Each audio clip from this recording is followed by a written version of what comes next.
Welcome back to Burning Butterflies, listeners. In today's episode, we are looking at the unique dynamic that Come As You Are created between men and women. Not only are we going to look at the differences between men and women when it comes to expectations of what makes a disciple, but we are also going to look at the differences between what was expected of women in women's ministry and what was considered ministry for men, one of which we have lovingly named the beer ministry. Faith can feel like hearts and butterflies until someone lights a match and burns it all to the ground. Welcome to the Burning Butterflies podcast. The sad thing is that there's abuse of every kind within the church. But the spiritual abuse is the stuff that just What's a place there shouldn't be abuse? Like, there just shouldn't be abuse in a place that claims Jesus. Well, it ruins your soul. If you're new here, we suggest listening to our prologue episode first. This is the story of two women's journey through spiritual abuse and escaping from toxic church culture while finding hope in Christ. Sometimes it's just the facts, and if you get offended by it, that's a you issue. And if we can't be mature enough to have these conversations, even if some of the topics are difficult, then shame on us.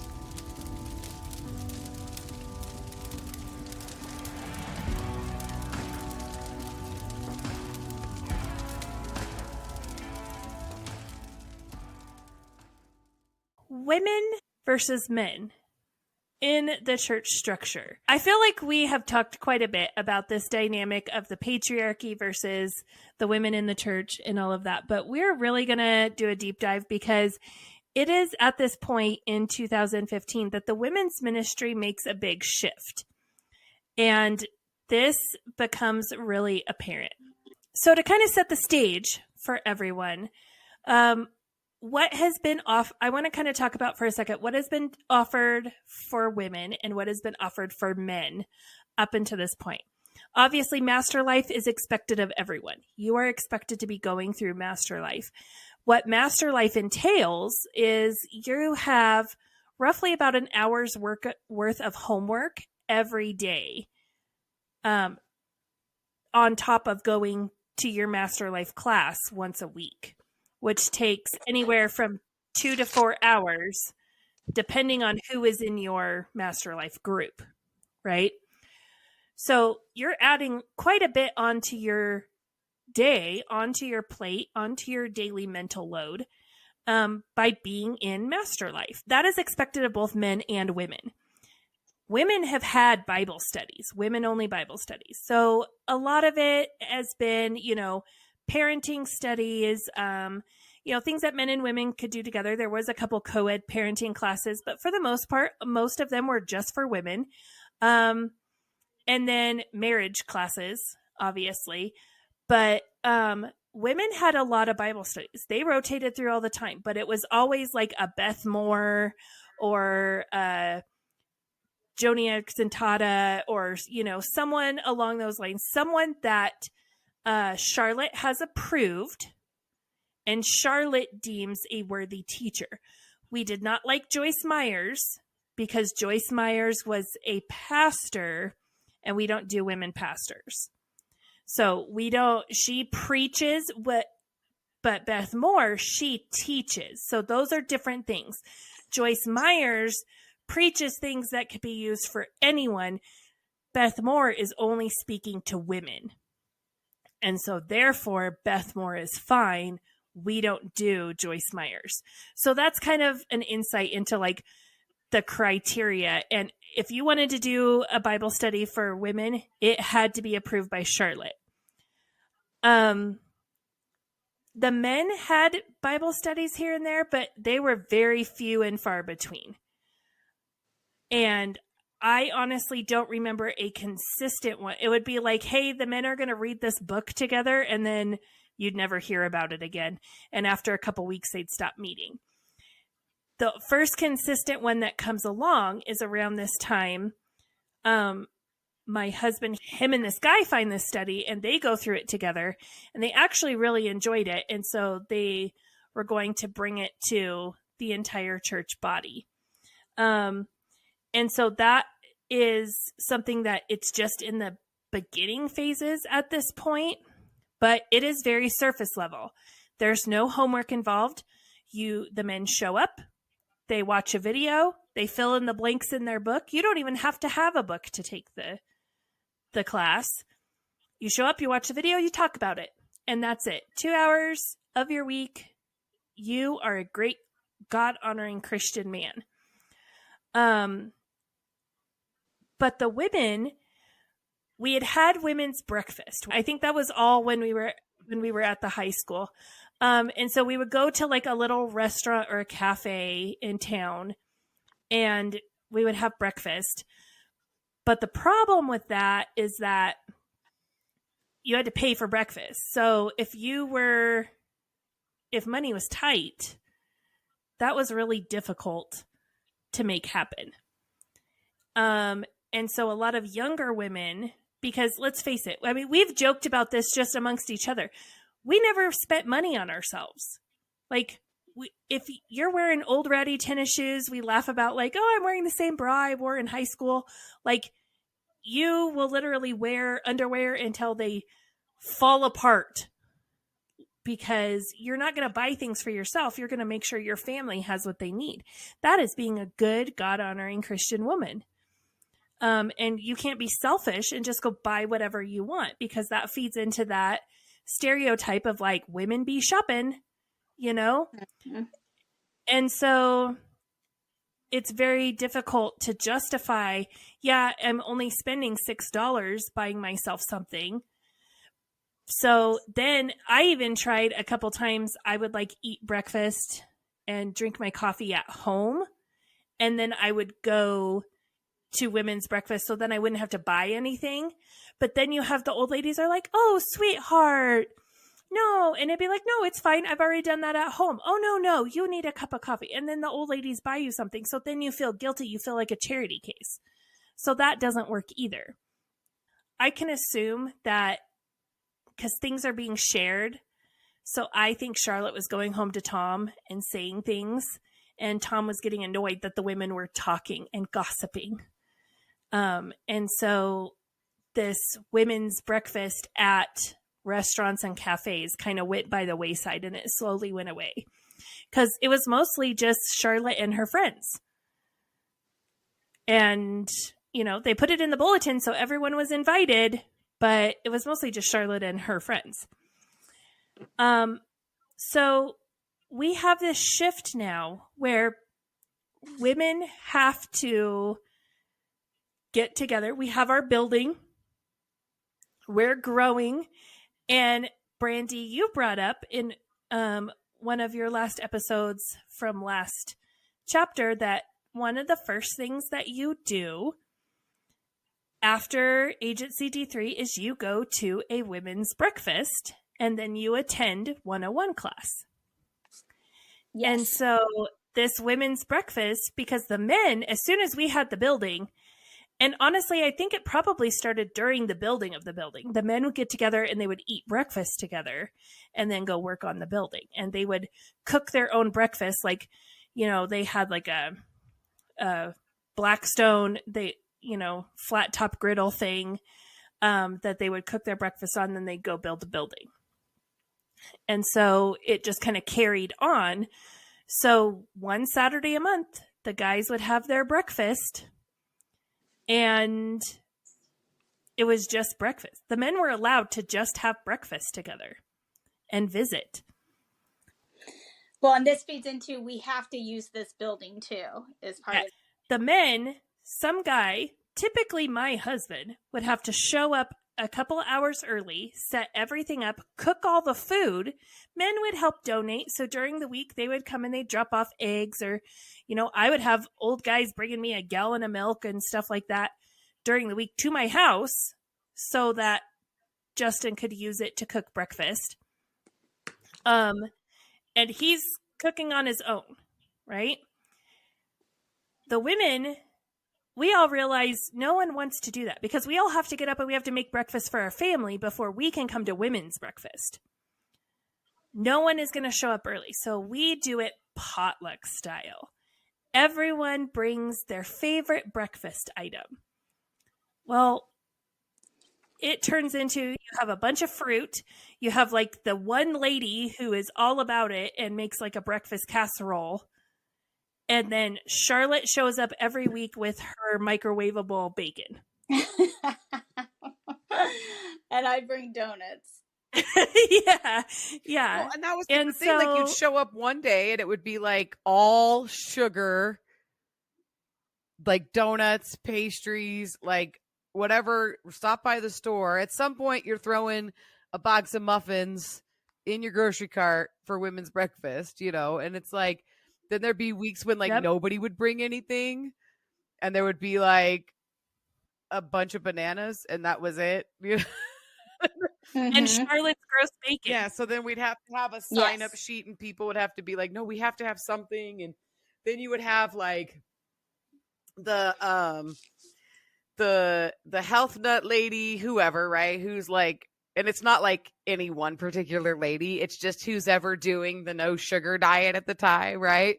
And they're like, here's this no sugar, all nuts, some oatmeal with some random fruit or vegetable that you've never heard of in a cookie. And, you know, like, so because like just think about the fact of like the hodgepodge random, you never know what you're going to get. You might not be able to eat anything. You're probably hungry.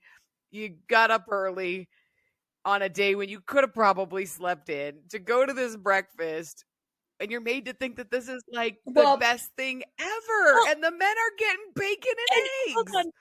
That's the only reason Charlotte brought bacon, though, was because somebody complained that the men got bacon and eggs every men's breakfast. So then she started bringing the bacon, because before that she didn't bring. And ours is microwaved, and we have a full size kitchen, like a huge kitchen. Yeah, like I want to say restaurant, but I know it's really not that. But in my view, it's a restaurant kitchen because it has a huge stove. Yeah, but I mean, like, let's just hold on a second. The men get to eat biscuits and gravy. They get to eat all of this like hearty breakfast stuff because they're men. But we can't have a damn donut and a cup of coffee because we're being unhealthy. Because heaven forbid the women not be the beautiful, my smoking hot wife. And everyone is mad every time I bring donuts because, oh my gosh, you're going to make me eat this and da-da-da-da-da.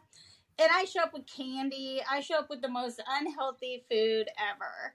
Yeah, and I get to the point where I stop bringing I bring my own coffee creamer because I'm not drinking my coffee with your nasty, like, dairy-free creamer, sugar-free crap. Like, no, I want my, like, I'm drinking my coffee with a half a cup of sugar in my creamer, and I am going to enjoy it. And so I show up with my own creamer, and I drink my sugar-filled cup of coffee and eat Brandy's donuts, and I'm living my best life. But it takes a lot of work to get to that point, because you also have to, if you have young children in your house, and especially if you're a stay-at-home mom, you have to get up early, get yourself ready, get the kids fed, diapers changed, them dressed, activities out for them. And if you are planning on staying and cleaning up, you probably need to get something ready for lunch, because there has to be, your husband only should have to do the bare minimum while you are gone. Yes. But if you think about it, a lot of those women didn't even come to breakfast. Right. Exactly, because it was too much. It was too hard. And that's exactly the point, is it was older women and then a few of us that were willing to kill ourselves to make it happen. So now we want to incentivize women to come. We want to, Brandy and I are being sicked on these younger women and being like fed things to tell them to convince them to come. And so now we can't just come and have breakfast, because if I'm going to come and have breakfast, like whatever, I'm just going to eat my breakfast at home. I don't need to go sit in the church with a bunch of old ladies and eat my breakfast. So now we need to incentivize you. So now You get to do, this is the one thing women do that you don't have homework for, but you get teaching. Women are doing Master Life. There's homework for that. Our Beth Moore studies, there's homework for that. Even Mom's Group at this point, we can't just have Mom's Group. We have to read a book, a devotional, and then talk about our devotional during the week. So nothing that you're doing do you get to just come and listen and get a message outside of Sunday morning. And so because you cannot have idle hands, Amanda. Exactly. And so the one thing that women are given, that this is special just for you women, and you don't have to do anything, you just show up. And if you can't bring a breakfast item, that's fine. We want you to just come, is this breakfast. And so because men can just call it men's breakfast, but because women, we have to give you a purpose, and we have to gaslight you into thinking like you actually need it. We can't just call it women's breakfast. It's joy in the journey, because we are all depressed stay-at-home moms, and we want you to know that there is joy in this journey of womanhood and motherhood. And these older women have walked this path and have found joy in their journey, and they want to share that with you. And so you come and you get a message, but only the people who Charlotte have approved to share a message get to share a message. The men just like, who wants to talk next month? Hey, Timmy will do it. Awesome. Thanks, Timmy. No one knows what Timmy's going to talk about next month. No one gives a crap to even ask him. Probably Timmy doesn't even know what Timmy's going to talk about next month until the morning of men's breakfast. He's like, crap, I got to talk this morning. He Googles some devotional for men. He reads it. He shares it. And they all think Timmy's amazing. What a great, amazing leader and preacher, because you read from a book. Praise God. Yes. Women, we are putting together mini retreats. Joy in the Journey gets to the point where we have to decorate the freaking tables. And it all has to go around whatever the talk is.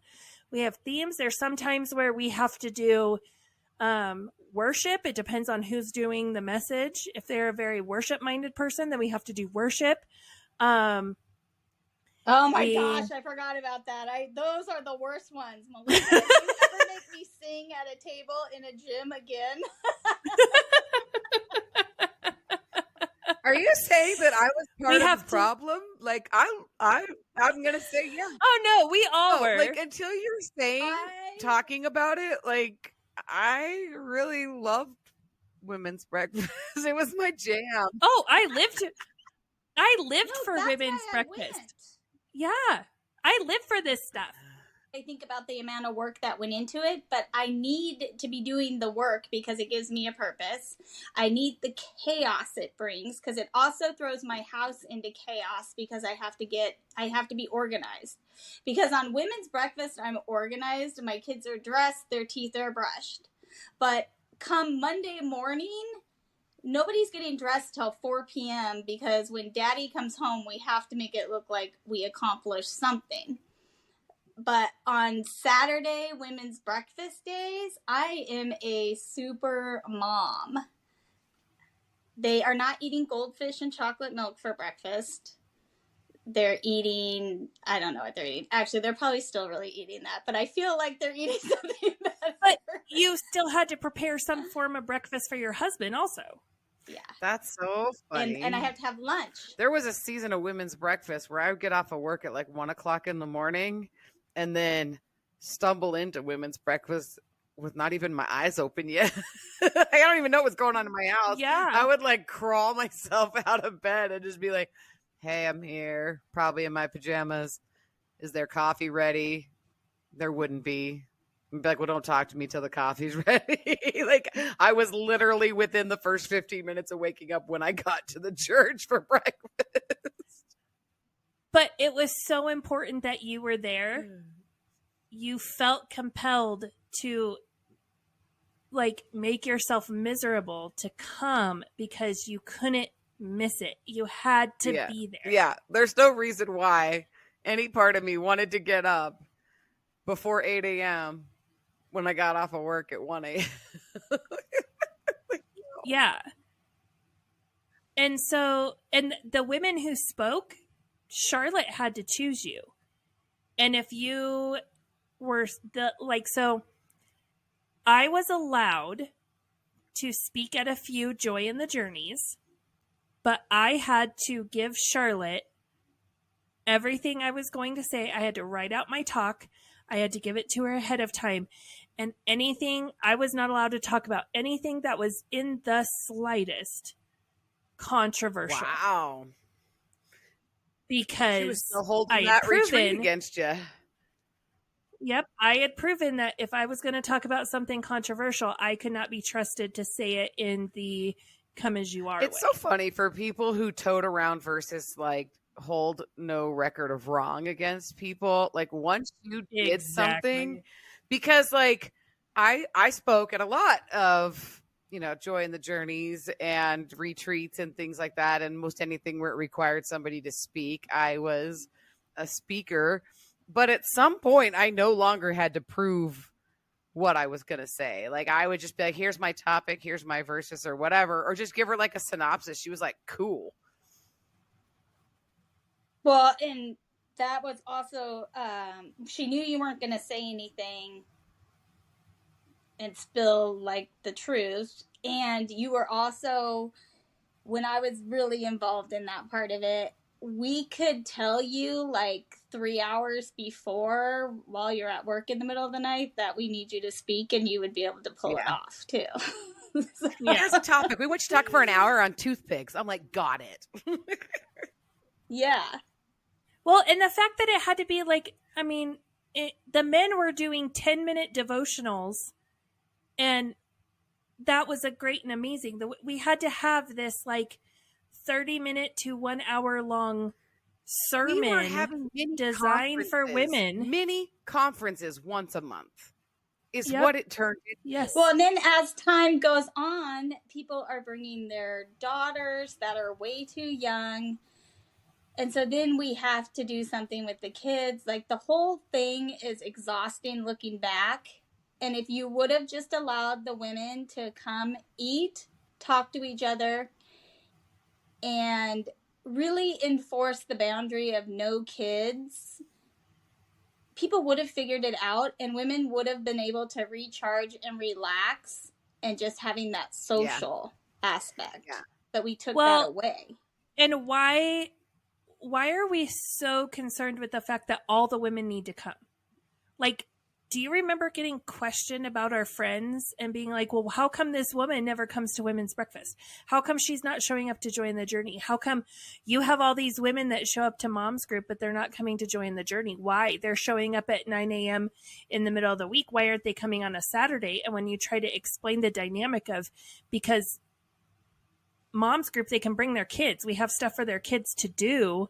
Like, well, no, like they can just get up early and get their kids ready. It's one day, once a month. Like, and so then you start getting that like, well, what's wrong with their faith? And I'm sure, Brandy, you and I came off as complete assholes to these women. Oh, like, yeah. Well, and then I put Jason on their husbands, who he doesn't even go to men's breakfast but once a year. But it's talked about that he's there all the time. He's helping Justin cook. He never went in that kitchen. And so now I have to manipulate him and the person I'm trying to convince to come to women's breakfast. I need Jason to manipulate their husband into letting them attend women's breakfast. Yeah. Because let's face it, a lot of women use their husband as a scapegoat. Either he's a great leader or he won't let me. So that automatically stops anything. And so, of course, I find a way to go around it. And that just breeds resentment. Because the woman did not want to waste her Saturday at the church. Because now you're not getting out of women's breakfast for 4 to 5 hours. Let's be real. And now you get home, it's after lunchtime, it's your Saturday, and the house is destroyed. You have to now clean it up, and now you have to start thinking about dinner, and you're going to spend 4 to 5 hours on Sunday at church. And if you're serving, even longer, and you need to prep for if you're doing service on Sunday or serving on Sunday.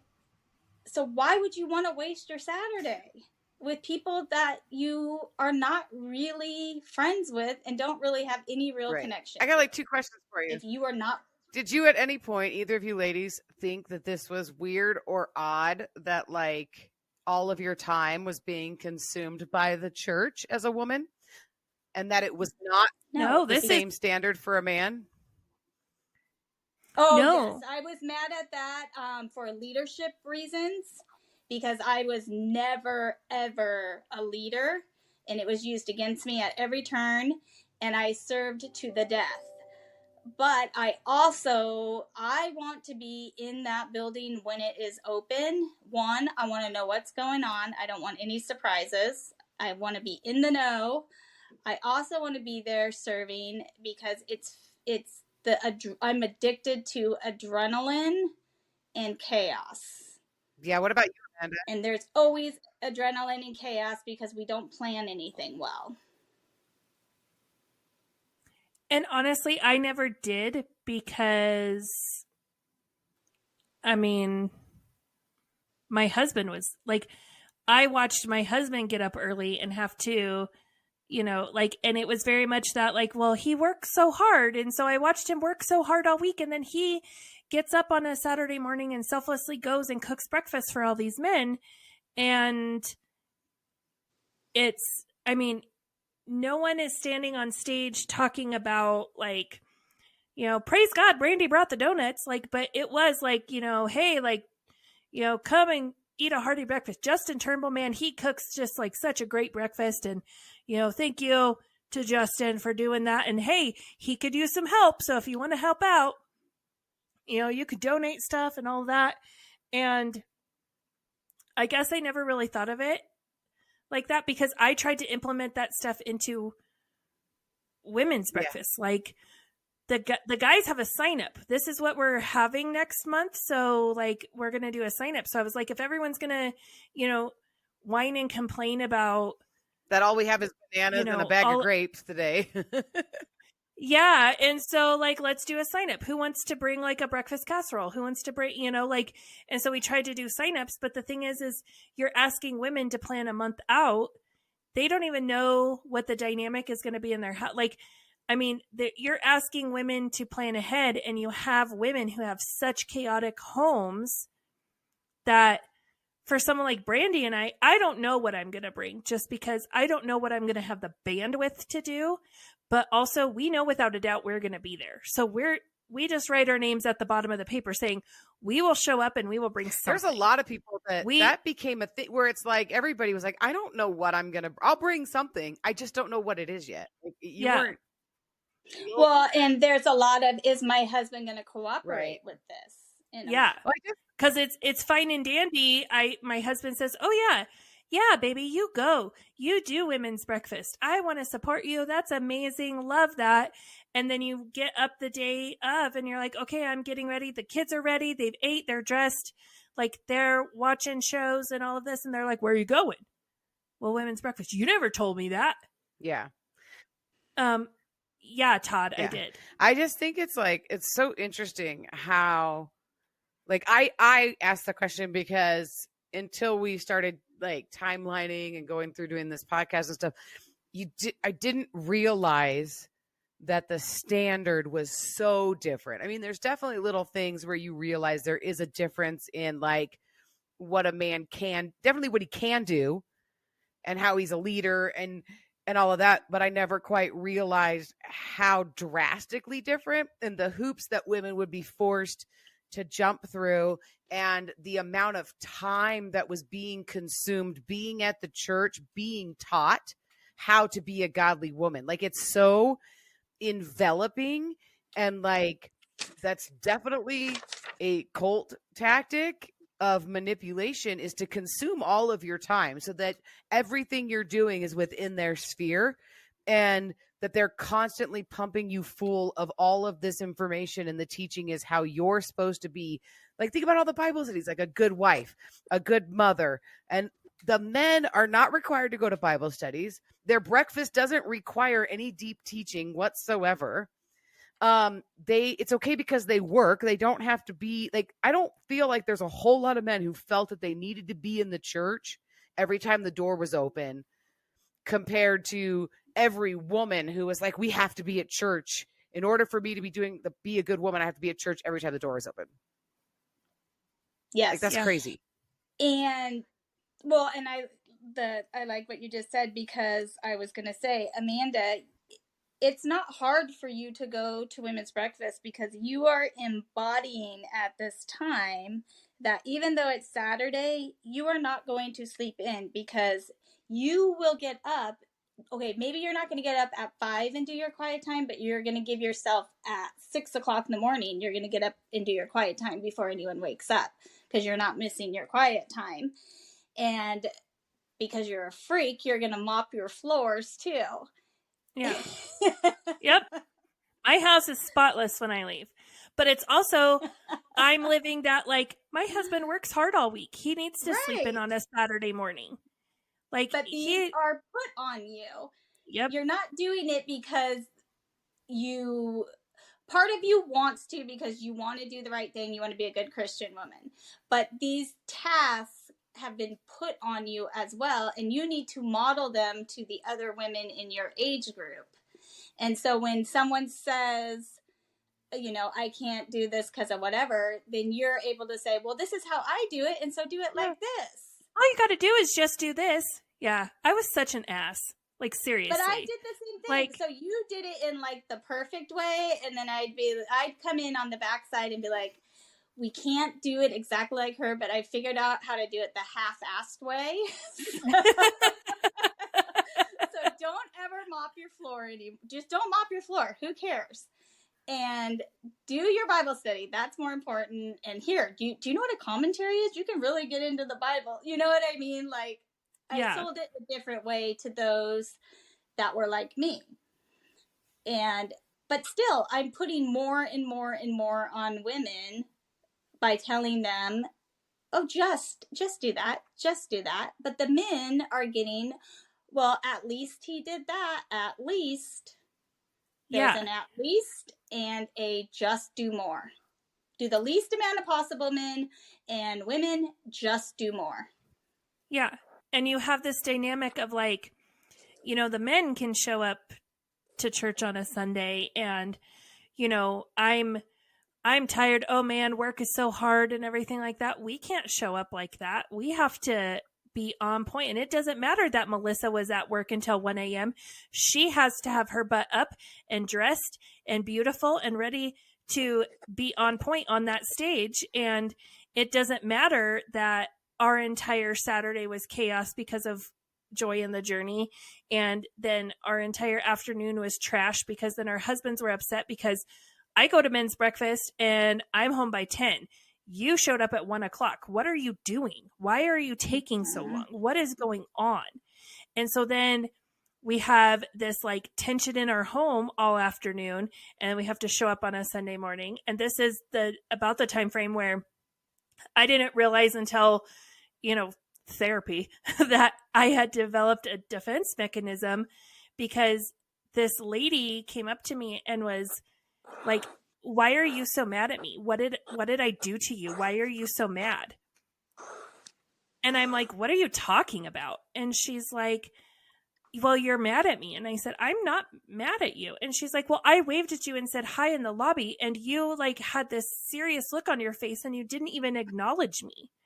I don't know what I did that made you so mad that you had to treat me that way. And I, like, racked my brain, and what it came down to it was I was doing check-in in the preschool, and I had seen a family go in and they had taken their big kids down to the big kids end, and I knew they were coming down here, and I was trying to remember who this family was. So when they walked up, I could be like, hi, whatever family, and not make it seem like I have no idea who the hell you are and you've been here 4 times. And so I was like looking through my notes and like trying to remember who these people were. And that's when she waved at me and I didn't acknowledge her. And so then it became, I had to have a smile on my face at all times. Like, you know, like in Toy Story where like tour guide Barbie at the very end is like, are they gone?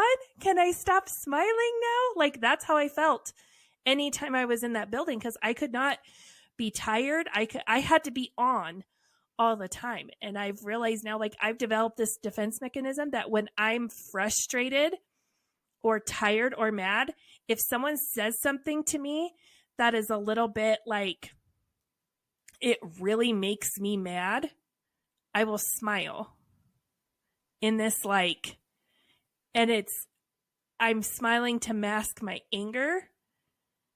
And like, that's not, and like, I try to stop. I try to like, you know, someone will say something that offends me and I smile at them and I try to stop myself from doing it. And now I can't stop myself because I have 15 years ingrained in me, because during this time, men are allowed to show up and be tired and all of this, but the women, we have to have our lives together. And you have to keep it sweet. And that's why at the end of church, once everyone was out of the building, that's when I would have problems, because I would scream in the sanctuary at at Jason. We have these dynamics within the church, but all of our husbands start doing things outside of the church, and it's being called discipleship. Well, and what's funny is when you're talking, I'm realizing how this actually really began. And when you say you go home, your husband's now angry because it's 1:00. So the longer we're together at the church, because we're there cleaning up, and then we may have to run over to the church office. And so it's consuming most of our day. So then we realize, oh crap, it's 1:00. Justin's going to be so pissed when I get home. So we figure out, okay, let's reward them. We will go home and say, guess what? We're going to the Turnbulls at 4:00 and we're going to eat dinner over there.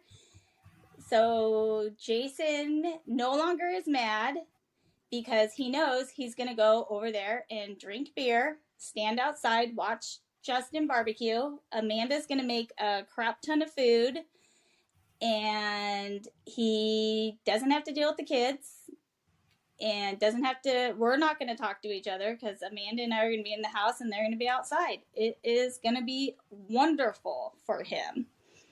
And as time goes on, we include other people in this. And that's how the men start discipling each other. Yeah, so all of our husbands in their own circles, it just so happens that my husband and Brandy's husband are in the same circle, but Melissa Froggy's doing the same thing in his little circle of friends. They're quote unquote discipling and ministering to people when really all they're doing is hanging out. So remember, I can't have friends over for coffee, even though we're talking about things of God. We're encouraging each other in each other's lives. We're doing those things, but I can't have that because I'm excluding people and I'm excluding women, and women have their feelings hurt. And so we had to start a whole moms group so that people wouldn't have their feelings hurt. But the men can go live their lives, have fun, hang out with their friends. And as long as they talk to someone about Jesus, they are great leaders and they are ministering to people and they are evangelizing. Well, yeah. And to be fair, like during this particular, like this specific time, Froggy doesn't really have friends and doesn't do anything. So he doesn't really have a circle of any kind of influence whatsoever. But he has done the same thing at the times when he's had friends. Like it's always justified that I might have done this bad. Like for him, it's more of, yes, I was hanging out with these people I shouldn't be. And yes, I was doing things I shouldn't be doing, but at least I was able to tell somebody about Jesus. So then that's like the silver lining. But he doesn't socialize. And so he doesn't have, like, he's not attending other than Sunday service. Then the things that he has to go to are like a Thursday service. Like, he doesn't go to Bible studies. He doesn't attend any groups. He doesn't participate. He doesn't have any friends. There's none of that going on. But do you think that's because during the, so we're in the year of 2015. Do you think that this is because this is during his what, quote unquote, one of his, like, I'm being good times? And so he's trying to be good. So because he doesn't, all of his friends are going to have him do things that are going to keep him from being good. Yeah. So, But like this is not, we're not talking about a social person, first of all. Like, he does not socialize. He has one friend, one friend, and everybody else that he associates with is an associate of bad things. So yeah, I guess in a sense, but it's not as, like, romanticized as that. It's like the only time that he socializes is with people he's acquainted with, and he's acquainted with those people for bad reasons, where, like, he really does only have one friend who he does hang out with, but it isn't masked as I'm sharing the gospel or anything like that. Those conversations will come up, and if anybody has any questions, like, they know to ask him. Like, it is just very weird in any circles. He has this, like, reputation of being Pastor Tom's son. So people who may not go and ask Pastor Tom a question about the Bible will ask Froggy the question. And so, Well, and I find it funny that he hangs out with all of these men on Sunday mornings in the church lobby. All the men who don't go into service. He's a part of that group. Right, but that's a lot of our husbands. Yeah. So what I always thought was weird is there's, like, an unknown, and I'm going to have to ask Jason about this, because later on Jason does invite Froggy to do things and participate, and Froggy does, but there's almost like this underlining, like, everyone knows not to invite him to do things. And honestly, all of these men are doing things that he would be doing too. Like, if he would have come and hung out, and he may not want to drink, but everyone's drinking, and let's just be real, it's Colorado, pot is legal, and we all have grown up around this stuff. So it's not like we're, it's 1975. Pot has come a long way by this point. And if what these guys are doing and where these guys are at in 2015, I feel like they're more honest with each other about what they're really doing, and there's a lot of drinking and whatever. I feel like if someone, and they probably did in the barn and I just didn't even know, lit up a joint, no one would have batted an eye. That's what's so funny about that is because for Froggy, like, he is so condemned for smoking weed, right? And the thing he would say over and over again, and this is why he wouldn't want to go hang out with those guys, is because they can drink and it's okay, but I can't smoke weed.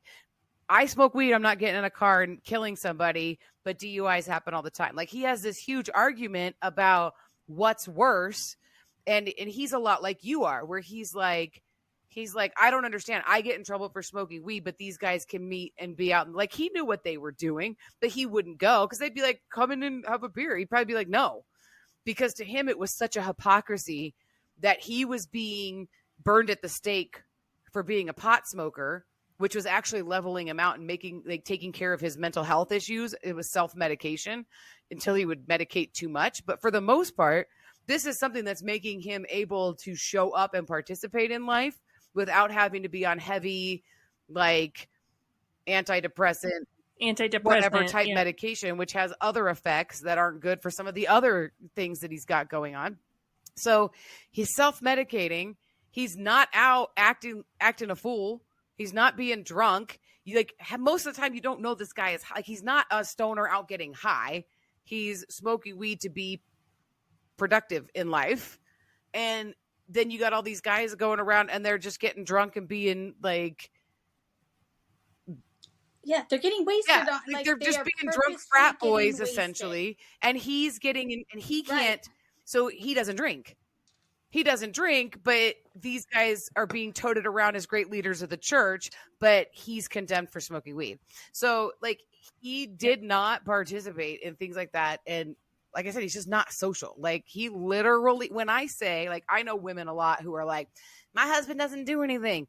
I mean, literally, the man would sit in a chair on the front porch on his phone for 12, 14, 16 hours if he was at home and not do anything, not move, just smoke weed, sit in the chair and play video games on his phone. And you are so opposite of Totally. I know. I'm like this social butterfly. Like I need, and then I'm being isolated because I have to be at his side all the time. So like, I mean, for the purpose of this episode, we're talking about what the men would go do with the Bible study. But I mean, that's just at this point where we were at. But the whole idea that a man can go and sit in a bar and have a beer with somebody, and we're talking about Jesus, that's okay. You know, yes, did Froggy anytime that he would go off the deep end and be heavily involved in drug usage and serious drug usage, the silver lining was always like, but I was able to share the gospel with somebody at some point. Like, well, and we would justify what our husbands were doing, because to put this in like some perspective, like we would get together, the guys would drink, we would, we'd have a barbecue at someone's house. The guys would drink to excess, and all of us wives it'd reach a point where I'd be like, well, gotta take, it's time to go home. And then you'd have to like drag your husband, like the kids are tired, it's time to go home. Right. And there was a few times where like they'd go out and they'd eat chicken wings or whatever, and they'd drink, and, but we justified that it was totally fine, because there were men who had kind of come and gone in this group. There was a guy who they all went out and they did this chicken wing challenge at like a local restaurant, like eat the hot, can you eat 10 of our hottest wings and then you win a prize or whatever. So they all decide they're going to go do this. As they go do this, it is then decided that they are going to go to Denver and just go hang out in Denver. And like some of our husbands were like, yeah, I can't do that. So like Justin came home, but like other guys just went and were gone all night long. Another instance with the same guy, they all go to a Rockies game. We're all going to go to the Colorado Rockies. Okay. So they drive all the way to Denver, go to the game. So you knew it was going to be late anyway when your husband was getting back. I get a phone call from my husband and he's like, apparently we're going to Blackhawk now. And I'm like, what? So like Blackhawk is like up in the mountains, and it's like, it has like casinos and all of this kind of stuff. They're going to go after the baseball game, they're driving all the way up to Blackhawk, and they're going to go gambling for the whole night, and they stay out all night long. And like, my husband came home and was like, I am so sorry. Like, that was not the plan. I am so sorry. Like, but he was stuck because they all rode in the same car, and everyone else was like, yeah, we're going and it's great. So in comparison to the fact that this guy goes out and just does whatever the hell he wants, and his wife is like, oh yeah, it's fine. He does this all the time. Like, I was like, oh no, that's not okay with me. I would be so frustrated if Justin did that on a regular basis. I convinced myself that it's fine. It's totally fine that, 2 weekends a month my husband's getting wasted, because it's all guys who are going to church, and he is coming home at the end of the night, and they're not going and doing wild and crazy things. There's another guy who's a part of this group that he travels a lot for work, and the partying that the guys did like, so he owned property, and Brandy, you mentioned the barn. They would go out, it's on this guy's property. They would go out in the barn and they would drink, and they would, like watch, like, I don't know, boxing and crap on TV out there, football, whatever was on. They were watching that, and they were drinking beer in the barn, and all of us women were with the kids and, playing and stuff like that. So he would talk about his work trips, and he would take people to Vegas. And I mean, they're going to strip clubs, and they are going to, like, I mean, he's talking about, my liver isn't going to recover from last weekend. And he's talking about doing coke with people and all of this stuff. So in comparison, the fact that my husband had a few extra beers and is going home, really? Like, am I going to complain about that? No, I'm going to be thankful, and I'm going to judge that man's wife, because really, you're fine with your husband going to strip clubs and doing coke? I would kill Justin. And I'm coming from the point of, at least Jason's not doing that. At least he's not doing this. But I'm still mad as hell. And this is where I know Froggy knows what's up. And I have been, at this point, I've been compared. And, if Froggy does something, sometimes I get yelled at because his dad needs to yell at someone. So he'll yell at me. And he'll yell at me about what he's done. Well, like, okay. Because I'm crazy, I'll fight back, even though I don't know what's going on. But, like, seriously, like, I think about, there were things that I thought that Froggy was crazy. Like, I'm like, you have to not, like, I thought it was a him problem. And I was like, don't be so oversensitive. Like, if I think about all of the things that he would call out the hypocrisy on, I mean, because honestly, you and him are very alike in that, like, that black and white when it comes to the truth, and be the type of person you say you're going to be, which I get. But, like, the things that he would say, and I didn't know that any of this was going on.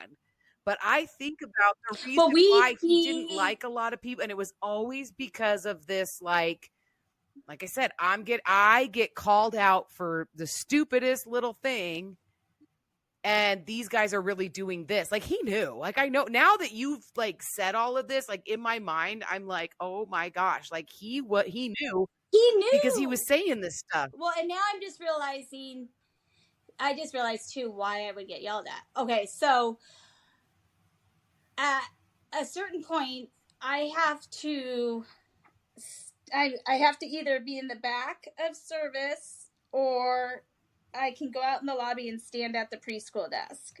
So Froggy's also in the back of the sanctuary at this time. And so either he walks out in the lobby and I follow him out, because I don't want to sit in the sanctuary and listen.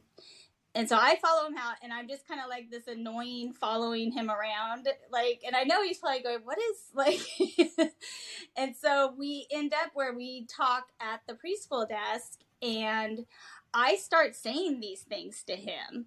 Like, this is BS. You would not, I don't use any names, but I'm like, this is BS. You would not believe what so-and-so did. And I'm just so sick and tired of the double standard. And I just, like, word vomit all of the unfairness of the church onto him. And so I'm sure he stores all that away. And then when him and his dad get into it, he brings it up. And there's only a few people that are doing these things that are being called leaders. And now I'm just realizing that's why Tom would yell at me and be like, Froggy, da, da, because he knew I was feeding Froggy information. Like, you just saying that I'm feeding, like, it was just frustration. Yeah, with you just saying that, I am like, oh my gosh, that is exactly what would happen, because their drag out fights would always be Froggy pointing the finger at other people that were doing things that were worse than what he was doing when he was being good. But you move them up into leadership. Oh, but you put this person up. This guy can get on stage and hold a microphone. I didn't realize, like, that welcome along, listener, to when we timeline things and things come out, because this is truly a moment of like mind. Well, and I didn't realize it either, because I would come out of his office and we would leave and Amanda would be like, why was he yelling? What did you do to Froggy? Because she could hear names. And at the time I'd be like, I don't know what Froggy did, but I'm getting yelled at for it, but whatever. And then it just became so normal and I didn't care. And like the yelling never bothered me when it was like that, because I would just fight back and I was used to it before the church. So it wasn't shocking behavior to me. But yeah, and I don't know how I knew that I could say these things to Froggy either, because he never was one to share anything. Yeah, it's not like he was like, oh yeah, I was out with so-and-so and we did meth last night. Like, Yeah, no, he never talked about anything. and- Yeah. sharing. And Yeah. he wouldn't talk about really anyone in the church or ask questions. So I would just kind of share it all with him. But I think, I don't know how that started or what, but I would be like, you want to know what's BS this week? I'm going to tell you what's Yeah, BS. but that's the same thing, like the double standard. You guys are both on the same page with like the double standard. And I'm sure he was like, yeah, I know. Because I think that's like his biggest struggle with being in that environment, is that he was never cut any slack. Like there was never, like the standard that he had to live up to was so unattainable, but he never was put in a position to be given, you know, a win-win situation or where he could succeed, you know. And we had so many conversations about that of like, you need to go to a different church, you know, but he wouldn't leave mommy and daddy. Right. So, but I mean, for years, Well, we need and- to go to a different church. We need to go. I started going to a different church at some point, you know, and because I'm like, you need to go to a different church. Like, Well, and Charlotte is also Jason's mommy, and he can do no wrong. Yeah, And you guys so- are out here with no family, and so they fill that void really fast for you. Right. And so Charlotte is also like more like a stepmom to me. And I also am, that's probably where it starts, is I honestly probably start complaining about Tom and Charlotte's treatment of Jason versus myself. And then I start saying, this is what happened. And nothing happens. And I'm going to get up on that stage one day and I'm going to tell everyone what's really going on. so what happens? How long did like this, you know, this beer ministry, like these men like getting together in the name of discipleship Bible study with no Bible, how long did that go on? The end. Yeah, till like 2018. Wow. The summer Well, of no, 28. it continues. The faces change. Yeah, So- true. Like the main, like, so the guy, and I mean, we'll get to this part of the story, but the guy who was like going to strip clubs and doing coke in Vegas, they leave the church in 2018. So we bring up a new crop. Right. And Yep. so Jason has to get these guys to accept their wives serving and whatever. So it is because Tom will say this from stage, you sometimes have to sit down and have a beer with someone and meet them where they're at. So Jason takes that and runs with it.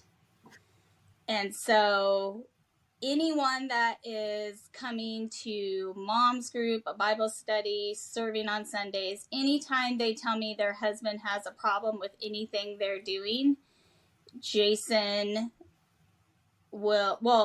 Jason does not do this intentionally, but I set up like, oh, we're going to have these people over to barbecue. Yeah.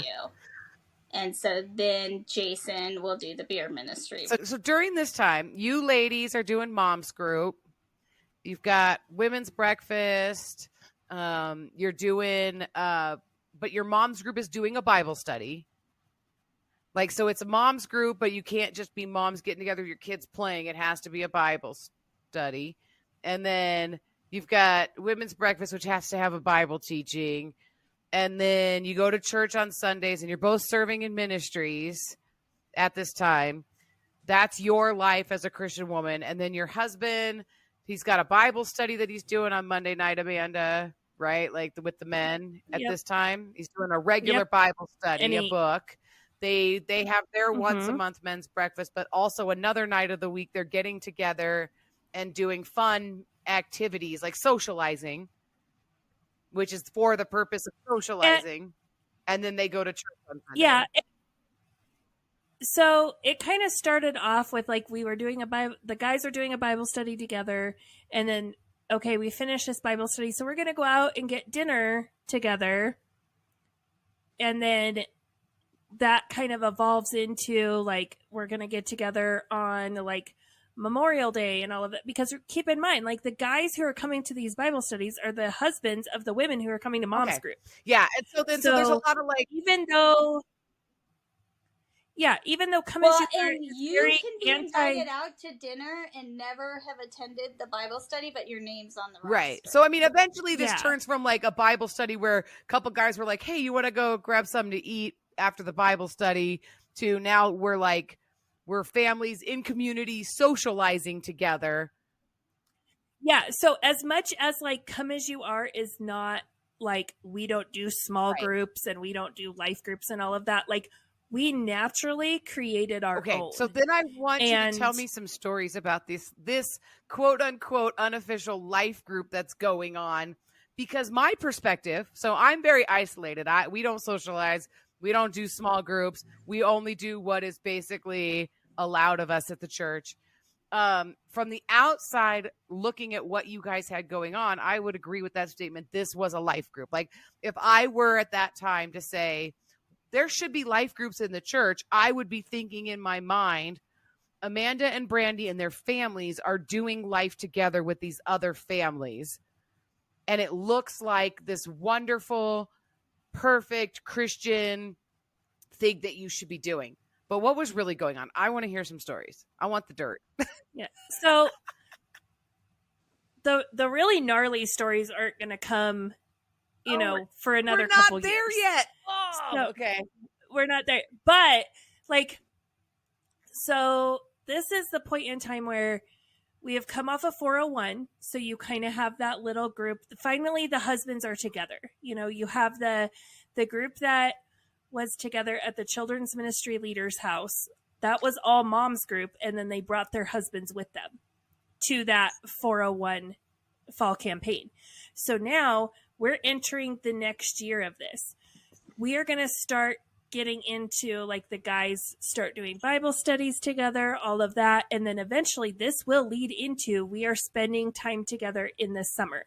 But at this point in time, on a regular basis, it is the woman who's leading children's ministry, Brandy and myself are getting together for barbecues, probably at least once a weekend? Yes. Usually on Saturday nights. We're getting together, and it's very much the guys are getting together and the guys are hanging out. The kids are playing. Us three women are planning Sunday morning.